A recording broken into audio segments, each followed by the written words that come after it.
नमस्कार, सुप्रभात. मी वैष्णवी राऊत साम टीव्हीच्या बातमीपत्रामध्ये आपल्या सगळ्यांचं स्वागत करते. सध्या मंत्रिमंडळ विस्तार झाल्यानंतर राज्यभरातील राजकीय वातावरण तापलेलं दिसतंय, कारण की अनेक दिग्गज नेत्यांचं तिकीट कट झालंय आणि त्यामुळे ते नाराज असल्याचं दिसतंय. यात पहिलं नाव आहे ते राष्ट्रवादी अजित पवार पक्षाचे ज्येष्ठ नेते छगन भुजबळ यांचं. आणि त्यामुळेच भुजबळ बंडाचं निशाण फडकवणार का, हाच प्रश्न आता उपस्थित होतोय. छगन भुजबळ अजित पवारांची साथ सोडणार का, असाही प्रश्न राजकीय वर्तुळात चर्चेला जातोय. समता परिषदेच्या कार्यकर्त्यांशी आज भुजबळ संवाद साधणार आहेत.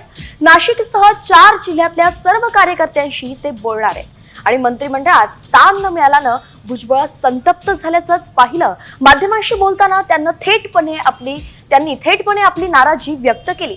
तर नाराज छगन भुजबळ नाशिकमध्ये दाखल झाले.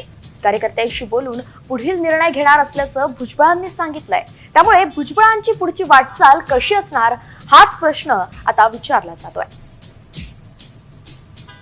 पुन्हा जाणार का आपण अधिवेशनला? नाही जाणार. आता मी सर्व हजेरी लावून आलो. आता जाणार नाही का आपण? नाही, आता नाही जाणार. साहेब, पुन्हा जाणार का आपण अधिवेशनला? नाही जाणार. आता मी सर्व हजेरी लावून आलो. आता जाणार नाही का आपण? नाही, आता नाही जाणार.